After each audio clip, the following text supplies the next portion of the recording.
ప్రియులారా, మరి దేవుని వాక్యాన్ని మనం చదువుకుందాం.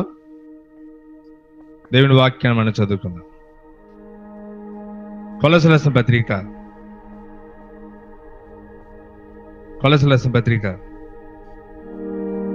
ఈరోజు సమయం వెచ్చించబడిన మరి శ్రద్ధగా దేవుని మాటలు వినాలని ప్రభుపేట మనం చేస్తూ ఉన్నాం.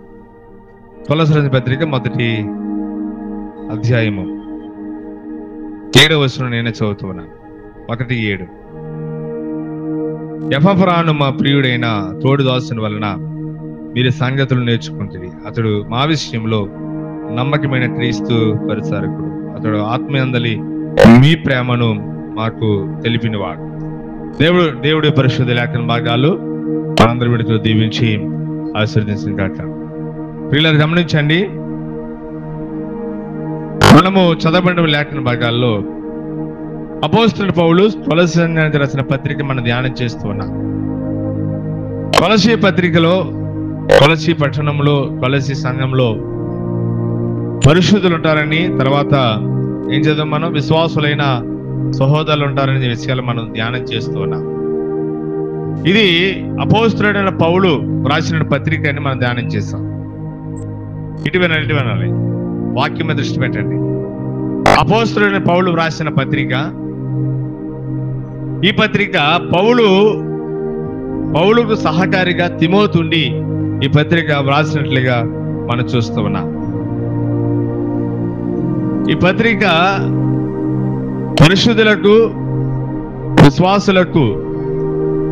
పరిశుద్ధులకు విశ్వాసులకు ప్రాముఖ్యమైనటువంటి పత్రిక. ఈ పత్రిక మనం చూస్తాం. మొదటి 2 అధ్యాయాలు సమస్తానికి ఆధారభూతుడైన క్రీస్తు. మొదటి 2 అధ్యాయాలు సమస్తానికి ఆధారభూతుడైన క్రీస్తు. 3-4 అధ్యాయాలు సమస్తము క్రీస్తునకు లోబడవలెను. 2 భాగాలుగా ఈ పత్రిక మనం ధ్యానం చేస్తాం. మొదటి 2 అధ్యాయాలు సమస్తానికి ఆధారభూతుడైన క్రీస్తు. 3-4 అధ్యాయాలు సమస్తము క్రీస్తునకు లోబడాలి అనే విషయాలు మనం ధ్యానం చేస్తూ ఉన్నాం. మంచిది. ఇందులోని ఒక యవనస్తుని గురించి మనం ఆలోచన చేస్తాం. ఎపఫ్రా యొక్క జీవిత లక్షణాలు మనం చూస్తూ ఉన్నాం. ఎపఫ్రా యొక్క జీవిత లక్షణాల్లో మొదటికి ఏం చూస్తామని చెప్పండి. అతను క్రీస్తు యేసు దాసుడు. ఎక్కడ చూసామన్నది 1వ అధ్యాయము 7వ వచనం కదా. క్రీస్తు యేసు దాసుడు. 1:7 పౌలుకు ప్రియుడు అన్నాడు. పౌలుకు ప్రియుడు. 2 విషయాలు కూడా పోయిన వారం మనం ఆలోచన చేస్తాం. 1 ఎపఫ్రా ఎవరు చెప్పండి? క్రీస్తు యేసు దాసుడు. 2 పౌలుకు ప్రియుడు. 3వ మాట కూడా నేను జ్ఞాపకం చేస్తాను. ఇందులో ఎపఫ్రాలో 8 లక్షణాలు. ఎన్ని లక్షణాలు చెప్పండి? 8 లక్షణాలు నేను పోయిన వారం జ్ఞాపకం చేస్తాను. నేను మళ్ళా జ్ఞాపకం చేస్తాను. మొదటి లక్షణం ఏంటంటే ఎపఫ్రా క్రీస్తు యేసు దాసుడు. 2వ లక్షణం ఎపఫ్రా పౌలుకు ప్రియుడు. 3వది ఎపఫ్రా క్రీస్తు పరిచారకుడు. ఎక్కడ ఉంది? 1:8 చదవండి. 1:8 మా విషయములలో నమ్మకమైన క్రీస్తు పరిచారకుడు అన్నాడు. ఎవరు చెప్పండి? 3వ లక్షణం ఎపఫ్రా క్రీస్తు పరిచారకుడు. 4వ లక్షణం అక్కడ అన్నాడు. 1:8 మళ్ళా చదువు. నమ్మకమైన వాడు. 4వ లక్షణం చెప్పండి. ఎపఫ్రా నమ్మకమైన వాడు. 5వ లక్షణం చూడండి. 5వదిగా ఫిలోమోను గ్రంథము లేక 1వ అధ్యాయం, కొలస్సీయులకు 1వ అధ్యాయము 7వ వచనం చదవండి. ఎపఫ్రాను మా ప్రియుడైన తోడు దాసుని వలన ఈ సంగతులు నేర్చుకుంటుని చాలు. ఎపఫ్రా దైవ సత్యాలు ఎరిగిన వాడు. ఇది 2వ లక్షణం. ఇది అమ్మా 5వ లక్షణం ఎపఫ్రా దైవ సత్యాలను ఎరిగిన వాడు. అంటే ఎపఫ్రా పౌలు ద్వారా సత్యము గ్రహించిన వాడు ఎపఫ్రా. ఇది 5వ లక్షణం. 6వదిగా ఫిలోమోను గ్రంథం తీయండి. ఫిలోమోను గ్రంథం 23వ వచనం. ఒక పుస్తకం ఉంది, ఒక అధ్యాయం అది. ఫిలోమోను గ్రంథం 23వ వచనాన్ని చదువుతాం. 23 క్రీస్తు యేసునందు నా తోడి ఖైదీ అయిన ఎపఫ్రా అన్నాడు కదా. నా తోడు ఖైదీ అయిన ఎపఫ్రా అంటే పౌలుతో పాటు పౌలు ఎక్కడ ఉన్నాడు? చెరసాల్లో ఉన్నాడు. పౌలుతో పాటు ఖైదీ అనుభవించిన ఎపఫ్రా, పౌలుతో పాటు ఎపఫ్రా కూడా చెరసాల్లో ఉన్నాడంట. ఆలోచించేయండి. ఇది ఎన్నో లక్షణం? ఇది 6వ లక్షణం. పౌలుతో పాటు ఖైదీ అనుభవించిన ఎపఫ్రా అంటే చదవండి. 7వ లక్షణం కూడా చదువుదాం. కొలస్సీయుల 4వ అధ్యాయము 12వ వచనం చూడండి. కొలస్సీయుల పత్రిక 4వ అధ్యాయం 12వ వచనం. మీలో ఒకడును క్రీస్తు యేసు దాసుడైన ఎపఫ్రా మీకు వందనాలు చెప్పుచున్నాడు. మీరు సంపూర్ణులను దేవుని చిత్తమును గూర్చి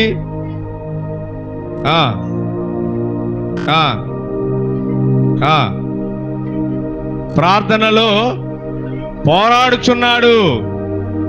7వ లక్షణం ప్రార్థనలో పోరాడువాడు ఎపఫ్రా. ఇప్పుడు చెప్పండి, 7వ లక్షణం ఏంటి? ప్రార్థనలో పోరాడువాడు. ఎవరి నిమిత్తము? మీ నిమిత్తము. విశ్వాసుల కొరకు ప్రార్థనలో పోరాడు ఎవరు చెప్పండి? ఎపఫ్రా. చివరి లక్షణం చదువుదాం. అక్కడే 4వ అధ్యాయం 13వ వచనం చదవండి. కుమారు 4:13 మళ్ళా కొలస్సీయుల 4:13.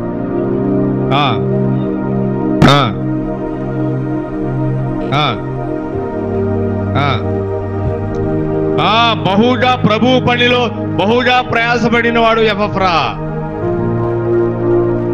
ప్రభు పనిలో బహుగా ప్రయాసపడిన వాడు ఎపఫ్రా. ఇప్పుడు ఎన్ని లక్షణాలు చెప్పండి? 8 లక్షణాలు. నేను మళ్ళా జ్ఞాపకం చేస్తున్నాను. మొదటి లక్షణం ఏంటి? క్రీస్తు యేసు దాసుడు. 2వ లక్షణం పౌలుకి ప్రియుడు. 3 క్రీస్తు పరిచారకుడు. 4 నమ్మకమైన వాడు. 5 దైవ సత్యాలు ఎరిగినవాడు. 6 పౌలుతో పాటు ఖైదీ అనుభవించిన వాడు. 7 ప్రార్థనలో పోరాడువాడు. 8 ప్రభు పనుల బహుగా ప్రయాసపడిన వాడు. ఈ 8 లక్షణాలు మనలో ఉంటే మనం ఎపఫ్రా జీవితాన్ని కలిగి ఉంటాం. ఈ 8 లక్షణాలు మనం పాటించాలి. విశ్వాసులైన మనము నాటి ఎపఫ్రాలో నేడు సంఘాల్లో కావాలని ప్రభు కోరుకుంటూ ఉన్నాడు. యేసు ప్రభు దాసుడుగా ఉన్నాడు. దైవజనుడైన పౌలుడు ప్రియుడిగా ఉన్నాడు. 3వ లక్షణం ఏంటంటే క్రీస్తు పరిచారకుడు. ఎత్తనన్నా మనం మళ్ళా చదవండి. 1వ అధ్యాయం మన వరుసగా ఆ ధ్యానాలు మనం చూద్దాం. 1వ అధ్యాయము 7వ వచనం కొలస్సీయుల పత్రిక. ఈ సంగతులు నేర్చుకుంటుని మా విషయములలో నమ్మకమైన క్రీస్తు పరిచారకుడు. ఇలా వినాలి వాక్యం అందరూ దృష్టి పెట్టండి. మా విషయంలో నమ్మకమైన క్రీస్తు పరిచారకుడు అన్నాడు. ఎపఫ్రా ఎవరికి పరిచారకుడు చెప్పండి? క్రీస్తుకి మాత్రమే పరిచారకుడు, మనుషులకు కాదు. ఎపఫ్రా దేవునికి మాత్రమే పరిచర్య చేస్తూ ఉన్నాడు. ఎపఫ్రా సంఘంలో క్రీస్తు పరిచారకుడు. నేటి దినాల్లో క్రీస్తు పరిచారకుడు కావాలి. సంఘాల్లో ప్రభు పని చేసేవారు, పరిచర్య చేసేవారు, ప్రభు పనిలో బలముగా వాడబడేవారు, నేను అవనస్తులైన వారు, సహోదరులు వారు పరిచారకులుగా సంఘాల్లో వాడబడుతూ ఉన్నారా? మన పిల్లలు పనిచేసిన, మనం పనిచేసిన అది ప్రభువుకు మాత్రమే చేస్తూ ఉన్నాం. ఎపఫ్రా క్రీస్తు పరిచారకుడని మనం చూస్తూ ఉన్నాం. మన గతంలో మనం ఆలోచన చేస్తాం. ప్రభువు ఇచ్చిన తలాంతులు, ప్రభు ఇచ్చిన వరాలు ప్రభువు కొరకే పని చేయాలి, ప్రభువు కొరకే వాడాలి. ప్రభు పనిలో ప్రభు పరిచర్యలో ముందుకు సాగిపోవాలి. రోమా సంఘంలో ఒక సహోదరి ఉంది. ఆ సహోదరికి ఏమి పేరుంది? రోమాపత్రిక 16వ అధ్యాయంలో ఫీబే అను ఏమన్నాడా? సంఘ పరిచారకురాలు అన్నాడు. ఫీబే ఎవరని చెప్పండి? సంఘ పరిచారకురాలు ఫీబే. దేవుని సంఘంలో పరిచర్య చేస్తుంది కాబట్టి ఆ సంఘం అంటున్నారు ఈమె సంఘ పరిసరీలు పలువిధములు కదా, పలువిధములు ఎన్నో విధాలుగా పరిసరీ ప్రభు మనకి ఇచ్చాడు.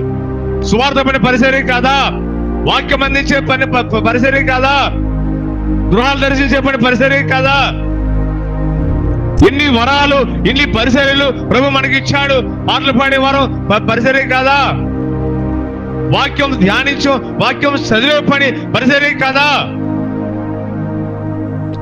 ఎన్ని పనులు ప్రభు మన మీద ఆయన భారాన్ని ఆయన మోపుతూ ఉన్నాడు. ఎన్ని పనులు మన మీద ఆయన పెట్టాడు. మనం పరిసరీ చేస్తూ ఉన్నాం, మా పరిసారకులుగా దేవుని సంఘంలో వాడబడుతూ ఉన్నామా? పరిసారకులు ఎలా చేయాలంట పని అమ్మా?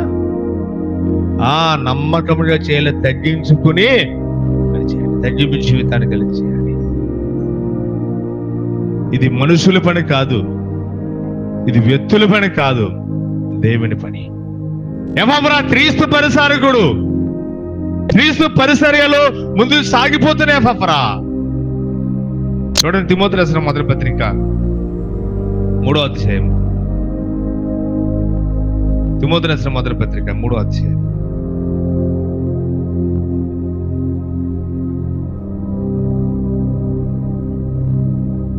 11వ వచనం చదవండి, లేక 8వ వచనం. 3:8. అలాగునే పరిసారకులు మాన్యులే యుండి మిగుల మద్యపానాశక్తులను దుర్లాభమును అపేక్షించిన వారిని ఉండక విశ్వాస మర్మములను చదవండి, మర్మమును పవిత్రమైన మనస్సాక్షితో గైకొని వారిని ఉండవలెను. మరియు వారు మొదట ఏం చేయాలంట? వారు ఎట్లా ఉండాలి చెప్పండి? ఎట్లా ఉండాలన్నాడు? వారు మొదట పరీక్షించబడవలనంటూ అన్నాడు. వారు విశ్వాస మర్మము విషయంలో ఏమన్నాడు? చదవనమాట. పవిత్రమైన మనస్సాక్షితో గైకొని వారుగా ఉండాలంట. వారి మనసు ఎలా ఉండాలి? వారి మనస్సాక్షి ఎలా ఉండాలి? వారు పవిత్రమైన మనసు కలిగిన వారుగా ఉండాలి. ద్విమనస్సులుగా ఉండకూడదు. వారు కొన్నిమని చెప్పేవారుగా ఉండకూడదు. వారి మనసు రెండు మనసులుగా ఉండకూడదు. వారిలో స్వార్థం ఉండకూడదు. వారిలో కపటం ఉండకూడదు. వారు మంచి మనస్సాక్షి కలిగిన వారుగా ఉండాలి. వారు మంచిగా ఉండాలి. వారు మంచివారుగా పనిచేయాలి. వారు మొదట పరీక్షించబడవలను అన్నాడు. వారి హృదయాన్ని వారు చూసుకోవాలి. వారి మనసును వారు చూసుకోవాలి. వారు మంచివారుగా దేవుడి సంఘంలో పనిచేయాలి. మన పని ఎట్లా ఉంది? మన పనిని దేవుడు ఇష్టపడుతూ ఉన్నాడా? పరిచర్య చేసే స్త్రీలు, పరిచర్య చేసే సహోదరులు, పరిచర్య చేసేటువంటి యవనస్తులు, వారు ప్రభు పని వారు ఎలా చేస్తూ ఉన్నారు? వారు పరిచర్య ఎలా చేస్తూ ఉన్నారు? మన పరిచర్య విధానము ప్రభువుకు నచ్చాలి, కానీ మనుషులు మాత్రము ఎఫ్రా క్రీస్తు పరిచారకుడు. 4వ వచనం చూడండి. 4వ వచనం 1వ అధ్యాయము 8వ వచనం చదువమ్మా. 1:8. మా విషయములలో నమ్మకమైన వాడు ఎఫ్రా. ఎఫ్రా ఎవరని చెప్పండి? నమ్మకమైన వాడు. మా విషయంలో అతను నమ్మకమైన వాడు. సంఘమే సాక్ష్యం చెప్తూ ఉంది. పౌలే సాక్ష్యం ఇస్తూ ఉన్నాడు. దైవజనులు మీ కొరకు సాక్ష్యం ఇస్తూ ఉన్నారా? దైవజనులు మీ కొరకు నమ్మకమైన వారని చెప్పి సాక్ష్యం ఇస్తూ ఉన్నారా? సంఘాల్లో నమ్మకమైన వారు ఉన్నారా? సంఘాల్లో నమ్మకమైన పని జరిగిస్తూ ఉన్నామా? మన పని ఎట్లా ఉంది? నమ్మకముగా మన పని ఉండాలి. నమ్మకమైన వారుగా మనం ఉండాలి. ఒక మాట చూడండి, సంఖ్యాకాండము 12వ అధ్యాయం 7వ వచనం. మోసే గురించి దేవుడు చెప్తున్న సాక్ష్యం చూడండి. సంఖ్యాకాండం 12:7 చదవండి త్వరగా. అతడు నా ఇల్లంతటిలో నమ్మకమైన వాడు. ఎవరు చెప్తున్న సాక్ష్యం ఇది? మోసే గురించి దేవుడే సాక్ష్యం ఇస్తూ ఉన్నాడు. మోసే నా ఇల్లంతటిలో నమ్మకమైన వాడు అన్నాడు. ఇల్లు అంటే ఏంటి? చదవండి తిమోతి రాసిన మొదటి పత్రిక 3:15. తిమోతి రాసిన మొదటి పత్రిక 3:15 త్వరగా. దేవుని మందిరములో అనగా జీవము గల దేవుని సంఘములో అన్నాడు. చాలు. ఇల్లు అంటే ఏంటి చెప్పండి? నా ఇల్లు అంటే దాని అర్థం ఏంటి? దేవుని మందిరమే, దేవుని సంఘమే. దేవుని సంఘములో, దేవుని మందిరములో నమ్మకమైన వారు ఉండాలని ప్రభువు కోరుకుంటూ ఉన్నాడు. మనం నమ్మకమైన వారుగా మనం ఉన్నామా? అట్లే చదవండి, 3వ అధ్యాయం 11వ వచనం చదవండి. తిమోథెయుసు మొదటి పత్రిక 3:11. త్వరగా. అటువలే పరిచర్య చేయు స్త్రీలు గమనించండి. పరిచర్య చేయు స్త్రీలు మాన్యులై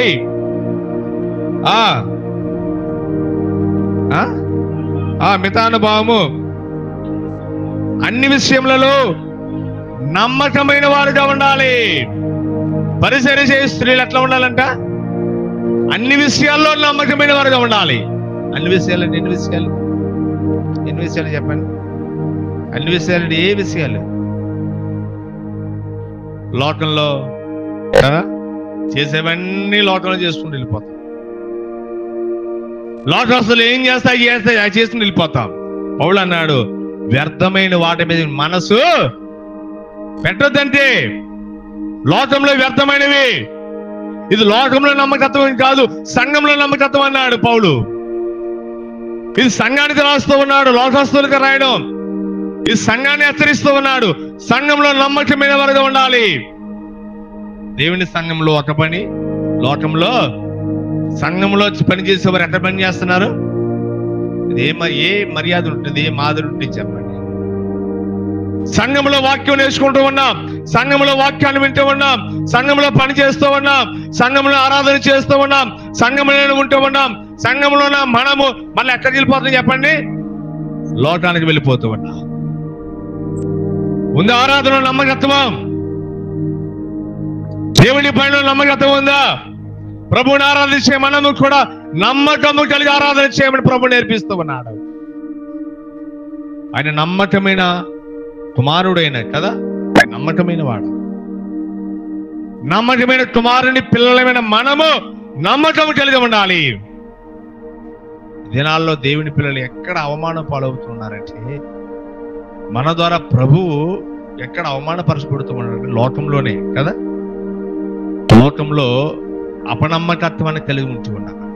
వారి మధ్య మన నమ్మకత్వాన్ని, విశ్వాసాన్ని కోల్పోతూ ఉన్నాం. అంతే. మన ప్రభు మనకిచ్చిన విశ్వాసం మనం కోల్పోతూ ఉన్నాం. వ్యర్థమైన వాటిని ఎప్పుడు కూడా మనం చెయ్యొద్దు, వాటిని కోరుకొనవద్దు, వాటిని ఆశించవద్దు. నమ్మకమైన పని ప్రభు మనకు అప్పగించాడు. నమ్మకత్వాన్ని ప్రభు మనకు అప్పగించాడు. మన శుక్రవారం రెవల్యూషన్లో మ్యారేజ్ చేశారు. ద్వారకా వాళ్ళ బంధువులు ఇంట్లో మ్యారేజ్. పెళ్లి కుమారుడు అన్నాడు, నేను మంగళసూత్రం కట్టనండి, ఉంగరాలు మాత్రమే ధరిస్తాను, బైబిల్ మార్పించండి, మరి మంగళసూత్రం వద్దాను. అమ్మాయిని ఎలా తీసుకొచ్చారంటే నిజంగా అనిపించింది, ఎంత మర్యాద ఎందుకు మనం ఏర్పడలేకపోతూ ఉన్నా, ఎంత మాదిరిగా మనం ఎందుకు ఉండలేకపోతూ ఉన్నా. బొట్లు లేవు, ఏమీ లేవు, సింపుల్ గా కూర్చోబెట్టారు. అబ్బాయి కూడా సింపుల్ గా కూర్చున్నాడు. వచ్చింది వాక్యం చెప్తున్నాడు, వట్టలు కూడా మాట్లాడలేదు.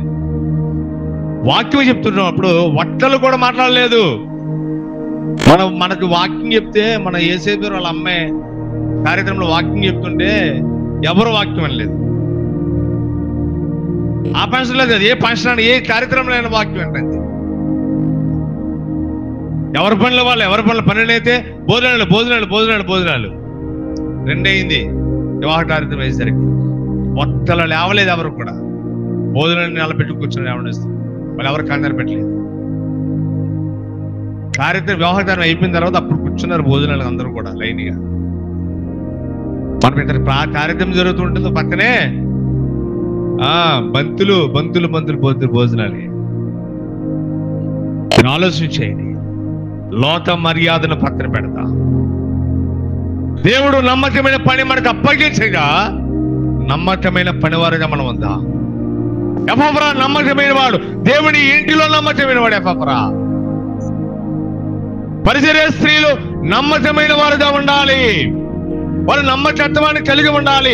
నమ్మకమైన పనివారుగా వారు వాడబడాలి. జ్ఞాపకం చేస్తున్నాడు, ఎంత మంచి మాటలు జ్ఞాపకం చేస్తున్నాడు. ఉన్నారా నమ్మకమైన వారు? దైవజనుడు ప్రభువుని అడిగాడు అతను ప్రశ్న, ప్రార్థన చేస్తూ, ప్రభువా నాకు నమ్మకమైనటువంటి పరిచారకులు ఇవ్వు ప్రభువా, నా సంఘంలో నమ్మకమైన వారు లేరు, నా సంఘంలో నమ్మకమైన వాడు ఈ ప్రభు అని చెప్పి ప్రభుని అడుగుతూ ఉన్నాడంట. ప్రభు అన్నాడంట, పిచ్చోడా, నాకే నమ్మకమైన వాళ్ళు దొరుకుతలేదు, లోకమంతా చూస్తున్నాను, నాకే నమ్మకమైన వాళ్ళు లేరు, నేను అట్టని తెచ్చి ఉన్నాడు. దాని ఉద్దేశం ఏంటి చెప్పండి? ఆ మాట ఉద్దేశం ఏంటి? ప్రభువు కూడా నమ్మకమైన వారు దొరకడం అని చూస్తూ ఉన్నాడు. నమ్మకమైన వారు ఉంటారండి. దైవజనులు చిన్నప్పట్లో వారు మైక్లో చెప్తుంటే నేను విన్నాను మాటలు. ప్రారంభంలో నమ్మకమైన వారు ఉండాలి, వారు ప్రభువుకి వెళ్ళిపోయారు. వాస్తవమే. రాంబాబు మాస్టర్ అని చెప్పేసి వీళ్ళు చాలా మంది తెలిసి నారాయణరావు వెళ్ళాడు. అతను ఎంత నమ్మకంగా పనిచేసేవాడంటే, మందిరం పని ప్రారంభమైంది ఆడ.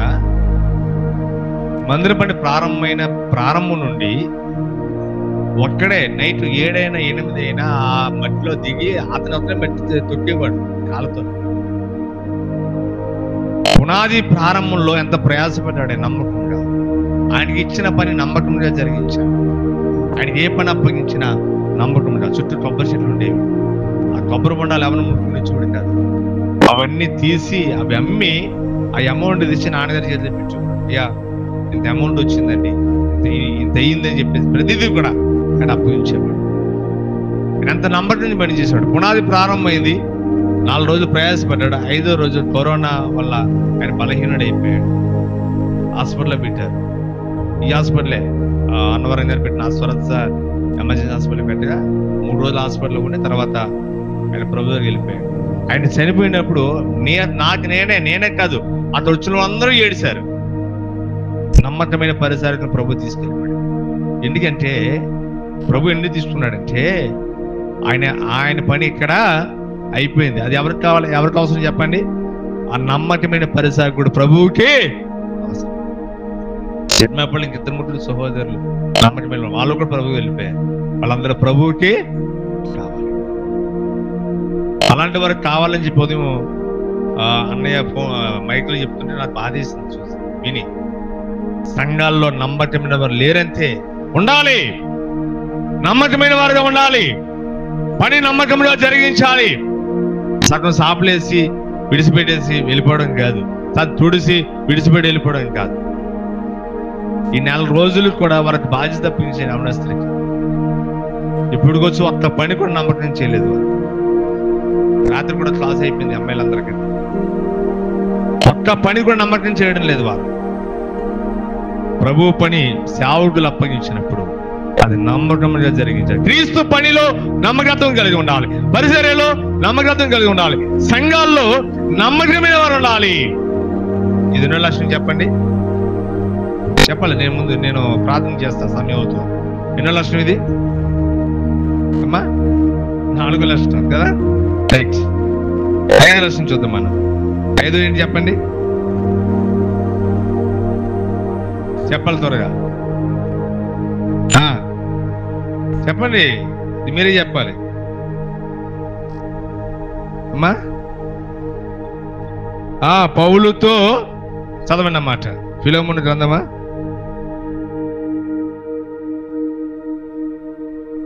చదవన్నమాట.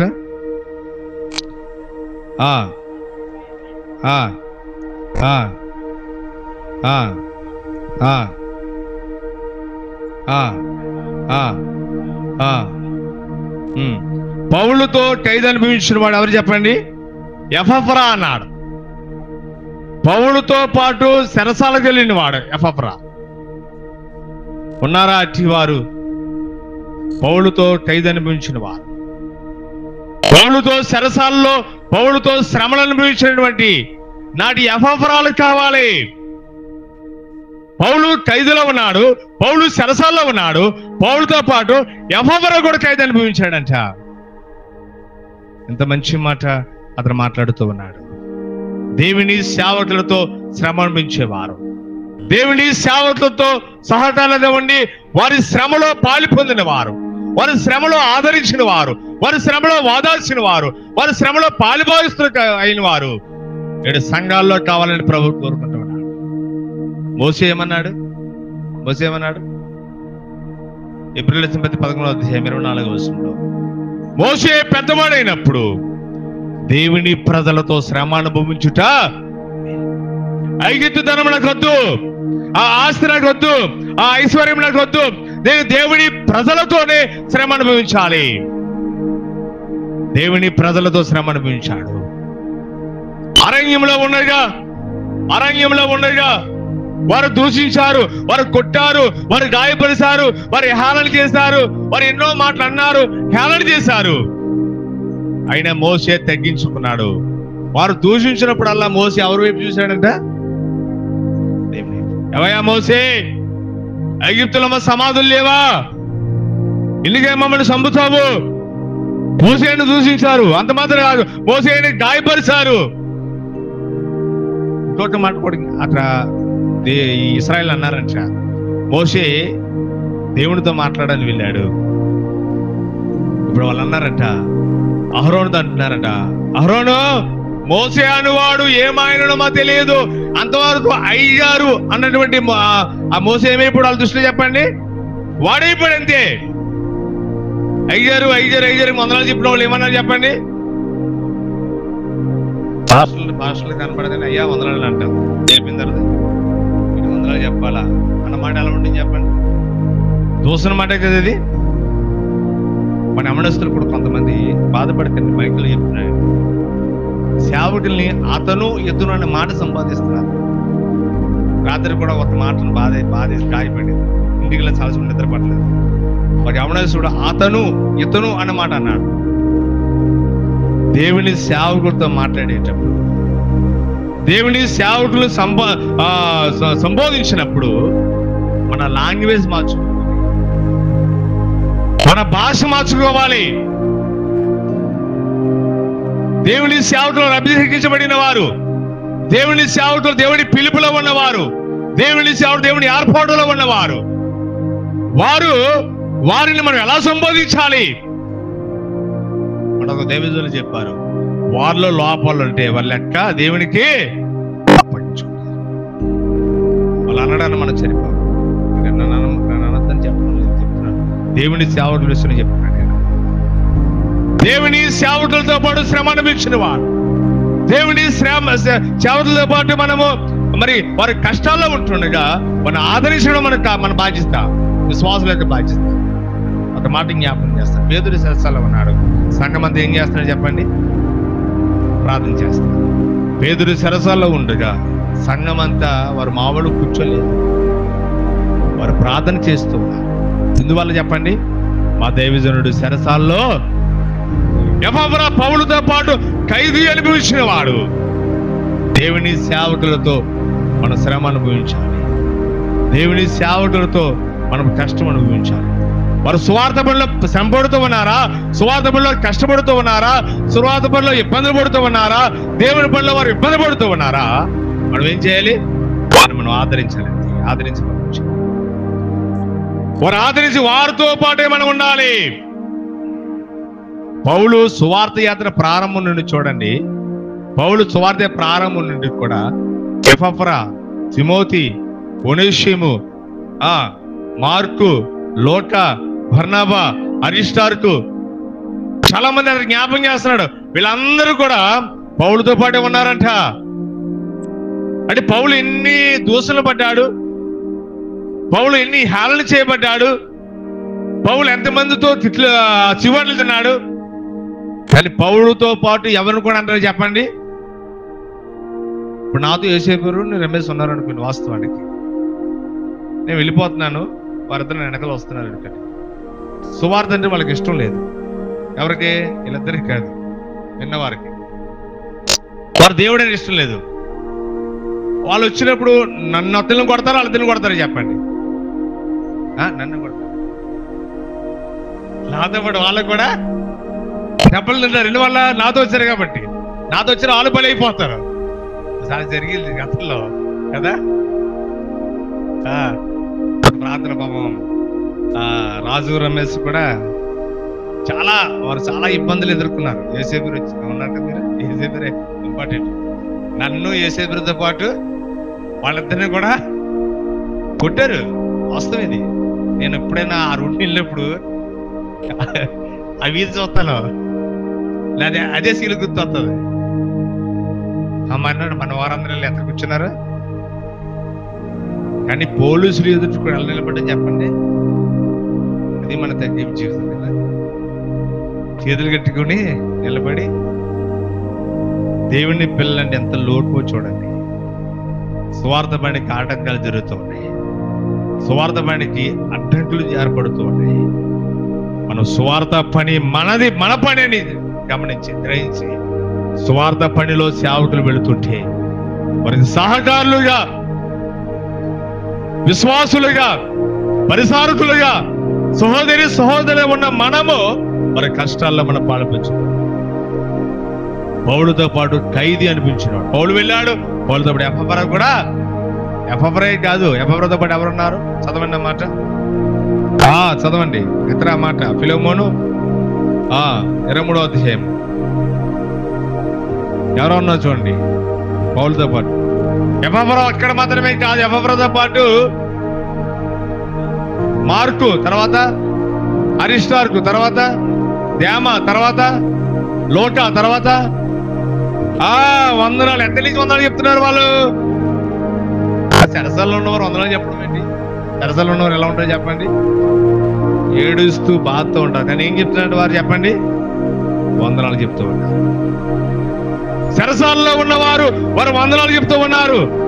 మార్కు, లోకా, అరిస్టార్కు, దేమా వందనాలు చెప్తూ ఉన్నారు. వారు పౌలుతో పాటు వారు శిక్ష అనుభవిస్తూ ఉన్నారు. వారు ఏమైనా నేరం చేశారా? వారు ఏమైనా నేరం చేశారా అమ్మా? చెప్పండి అమ్మా, నేరం చేశారా? వారు చేసిన పని ఏంటి? సర్వలోకానికి వెళ్ళారు, సర్వసృష్టికి సువార్తను సువార్త చెప్తూ ఉంటుండగా వారిని పట్టుకునే చెరసాలలో. మీరు ఆలోచించేయండి, దేవుని పిల్లలకు శ్రమలు వస్తాయి, దేవుని పిల్లలకు ఆపదలు వస్తాయి, దేవుని పిల్లలకు కష్టాల్లో ఉంటారు, దేవుని పిల్లలకు ఇబ్బందులు వస్తాయి. మనం ఎన్నడూ కృంగిపోకూడదు. మనం ప్రభువుకి ప్రార్థన చేయాలి. దైవజనులు శ్రమలో ఉంటున్నప్పుడు, దేవుని పిల్లలు శ్రమలో ఉంటున్నప్పుడు వారికి మనం సహాయం చేయాలి, వారిని మనం ఆదరించాలి, వారిని ఓదార్చాలి. దినాల్లో చాలా మంది ఆదరించడం లేదు. సూటిపోటు మాటలు ఏం చేస్తున్నా, ఆయనకి ఎలాగే జరగాలి, వాడికి ఎలాగే జరగాలి కదా. అలా ఎప్పుడు విశ్వాసం మనం కోరుకోకూడదు. ఒక విశ్వాసి, ఒక సేవకుడైనా, ఒక పెద్ద అయినా, ఒక పరిసారకుడైనా, ఒక విశ్వాస అయినా వారు ఆపదలో ఉంటే, వారు శ్రమలో ఉంటే వారిని ఆదరించే బాధ్యత ఎవరు చెప్పండి? మనది. దేవుడు మనకి ఇచ్చాడు ఆ బాధ్యత. చాలా ధన్యకరం అది. ఆదరించడం మనకి సంతోషమే, వారికి సంతోషమే. వారు బాధలో ఉన్నప్పుడు శుభకార్యం వెళ్తే ఎవరు అడగరు మిమ్మల్ని. శుభకార్యం వెళ్ళి వెళ్ళబడి పర్వాలేదు, మనకి నేను వెళ్ళొద్దని చెప్పడం లేదు, వెళ్ళబడి పర్వాలేదు. కానీ బాధలో ఉన్న వారి దగ్గరికి వెళ్ళి ఏం చేయాలి? మనం ఆదరించాలి. ప్రసంగి 7వ అధ్యాయం కదా, ఏమన్నాడు? ఎక్కడికి వెళ్ళొద్దు అన్నాడు చెప్పండి. ఇందు జరుగుతున్న వాడి ఇంటికి వెళ్ళే కంటే ఎత్తగలమన్నాడు. చాలా మంది ఆదరణ కుడుతు రారు. ఎందుకు రారు? దినం భోజనం తినకూడదు, అంతేనా అమ్మా? దిన భోజనం తినకూడదని రారు. ఆదరణకుడు ఏర్పాటు చేయొచ్చు, వాస్తవం ఏర్పాటు చేయదు చెప్తలేదు. ఎక్కడికది బరియల గ్రౌండ్కి వెళ్ళడం అన్నదే వాక్యానుసారం కాదు. వాక్యానుసారం ఎప్పటి నుంచో అరికట్టలు మన కూడా కూడుకులో దైవజనులు అందరూ కూడా, మన పేట ఉన్న దైవజను నాతాన మీరు ముందు రండి, మేము ముందుకు వస్తాం. ఏ విషయంలోని? మన అరికట్టే విషయంలో. మీరు చెప్పండి సంఘంలో, మేమే చెప్తాము. దీన్ని మనం అరికడదాం. అక్కడికి వెళ్ళకుండా మనం ఆఫ్ చేద్దాం.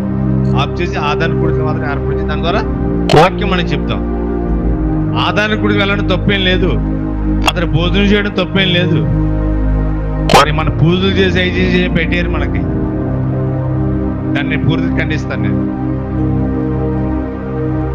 కానీ బోధులు చేసి వెళ్ళడం మాత్రం మనం మానుకుంది అంతే, మానుకున్నాడు కాక అంతే. అది మానుకుంటేనే మనం దీవించబడతాం. వెళ్ళడం కూడా బతికుండగా ముద్దాన పెట్టరు, కానీ చచ్చిపోయిన తర్వాత ఏవి ఇష్టమో అవి తీసుకుని వెళ్తాను. మాసం కూడా మాసం వండేసి పెట్టేస్తాం అంతే కదా. అందుకని అక్కడికి మనం వెళ్ళకూడదు, ఆ మర్యాద మనం చేయకూడదు. ఆ బరియల గ్రౌండ్కి వెళ్ళి అక్కడ పూజలు చేసి అవి చేసి అట్టుకులు పెట్టి కొబ్బరికాయ పెట్టి అవి పెట్టి ఇవి పెట్టి అన్ని అలాంటి ఎప్పుడు మన అందులో ఉన్నాయండి చెప్పండి, గుర్రెలు ఎముకలు ఉంటాయి, ఆ ఎముకలే మనం పూజిస్తాం. ఆదరణ గురించి వెళ్ళి మనం ఆదరించడం, విశ్వాసులు శ్రమలో ఉన్నప్పుడు మనం ఆదరించడం మన బాధ్యత. పౌలుతో పాటు ఖైదీ అనిపించిన వాడు ఎపఫ్రా. మనం దేవుని ప్రజలతో మన శ్రమ అనుభవిస్తూ ఉన్నామా? దేవుని ప్రజలు శ్రమల్లో ఉన్నప్పుడు మనం వారిని ఆదరిస్తూ ఉన్నామా? ఎన్ని మాటలు మనం విన్నాం? 4, 5 5 మాటలు నిజమా? రైట్. ఒకటి ఏ మాట చెప్పండి? ఎపఫ్రా క్రీస్తు యేసు దాసుడు. 2 పౌలుకి ప్రియుడు. 3 క్రీస్తు పరిచారకుడు. మర్చిపోయారు. 4 నమ్మకమైనవాడు. 5 పౌలుతో పాటు ఖైదీ అనుభవించున్నాడు. ప్రభు చిత్తమైతే మరికొన్ని విషయాలు వచ్చేవారు మనం ఆలోచించేద్దాం, ప్రార్థించేద్దాం. తలవంచండి. ప్రార్థన. పరిశుద్ధుడైన మా తండ్రి, దయగల ప్రభువా, ఈ ఘనమైన అతి శ్రేష్టమైన ఆనందంలో స్తుతులు చెల్లిస్తున్నాం. ప్రభు దినంలో మేము ఉండగా ప్రారంభ కార్యక్రమం సండే స్కూల్ నుండి ఆరాధన కార్యక్రమం మీరు ఘనంగా మీరు జరిగించారు, క్రమంగా మీరు జరిగించారు. వాక్య కొడుకులో నీ వాక్యం ద్వారా మా అందరితో మీరు మాట్లాడారు. స్తుతిస్తున్నాను. వాక్యము ఎంత పవిత్రమైనదో ఈ వాక్యాన్ని విన్నవారు హృదయాల్లో వాక్యాన్ని అనుమతించండి. ఎపఫ్రా జీవితాన్ని కలిగి, ఎపఫ్రా క్రీస్తు యేసు దాసుడు, ఎపఫ్రా పౌలుకు ప్రియుడు, ఎపఫ్రా క్రీస్తు పరిచారకుడు, ఎపఫ్రా నమ్మకమైన వాడు, ఎపఫ్రా పౌలుతో పాటు ఖైదీ అనుభవించిన మాటలు మీరు మాకు నేర్పిస్తూ ఉన్నారు, మీరు స్తుతిస్తూ ఉన్నారు. ఈ మాటలు మా హృదయాల్లో మీరు ముద్రించమని, ఎపఫ్రా జీవితాన్ని కలిగి ఎపఫ్రాలను నేడు సంఘాల్లో మీరు దయచేయమని. ఈ రోజంతా, దినమంతా, ఈ పూటంతా ఈ పిల్లలు ఆరాధనలో ఉండి వాక్యంలో ఉండి ఈ వాక్యాన్ని నేర్చుకున్నారు. అందరి హృదయాలు వాక్యాన్ని ముద్రించండి. అమ్మ అన్నవరం గారికి ఆరోగ్యం ఇవ్వండి. బలహీనలు గారు మీరు జ్ఞాపకం చేసుకోండి. బుధవారం రాత్రి జరగబోయే స్తుతి కూడా ఘనంగా మీరు జరిగించండి. ఈ రాత్రి జరగబోయే స్తుతి కూడా మీరు ఘనంగా జరిగించండి. వాతావరణం అనుకూలపరచండి. సమస్తము నీకు మహిమ కలిగించుకున్నామని మమ్మల్ని దీవించి పంపించమని వాక్యమైన క్రీస్తు ప్రణామంలో స్తుతించి ప్రార్థించి వేడుకొనుచున్న పరమ తండ్రి, ఆమేన్. మంచిదం అందరికీ. Hey there. Subscribe to my channel and also press this bell icon.